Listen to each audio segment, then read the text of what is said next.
శ్రీ గురుభ్యో నమ. కార్తీక మాసము 7వ రోజు 7వ అధ్యాయము. శివకేశవార్చన విధులు.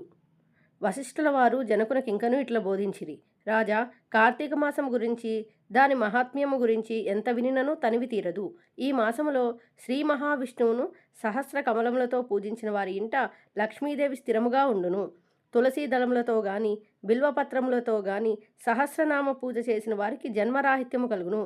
కార్తీక మాసమందు ఉసిరి చెట్టు క్రింద సాలగ్రామముంచి భక్తితో పూజించిన ఎడల వారికి కలుగు మోక్షం ఇంతింతగాదు. అటులనే బ్రాహ్మణులకు కూడా ఉసిరి చెట్టు కింద భోజనము పెట్టి తాను తినిన సర్వ పాపములు పోవును. ఈ విధముగా కార్తీక స్నానములు దీపారాధనలు చేయలేని వారు ఉదయం సాయంకాలం ఏ గుడికైనను వెళ్ళి భక్తితో సాష్టాంగ నమస్కారములైనను చేసిన ఎడల వారి పాపములు నశించును. సంపత్తి గలవారు శివకేశవుల ఆలయములకు వెళ్ళి భక్తితో దేవతార్చన హోమాదులు దానధర్మములు చేసినచో అశ్వమేధం చేసినంత ఫలము దక్కుటేగాక వారి పితృదేవతలకు కూడా వైకుంఠ ప్రాప్తి కలుగును. శివాలయమున గాని విష్ణువాలయమున గాని జెండా ప్రతిష్ఠించినచో యమకింకరులు దగ్గరకు రాలేరు సరికదా. పెనుగాలికి ధూళిరాసులు ఎగిరిపోయినట్లే కోటి పాపములైనను పటాపంచలైపోవును.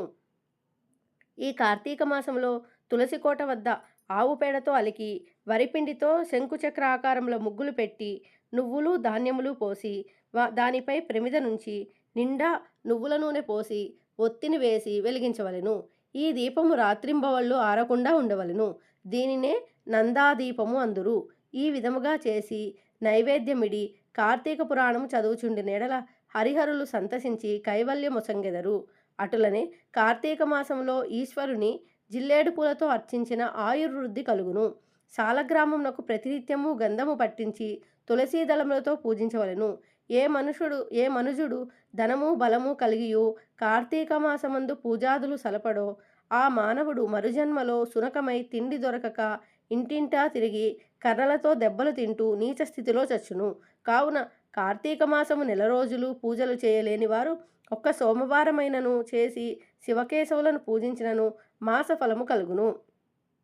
కనుక ఓ రాజా, నీవు కూడా ఈ వ్రతం ఆచరించి తరింపుము అని చెప్పెను. నమ శివాభ్యాం నవ యవ్వనాభ్యాం పరస్పరాశ్లిష్ట వపుర్ధరాభ్యాం నగేంద్ర కన్యా వృషకేతనాభ్యాం నమో నమ శంకర పార్వతీభ్యాం.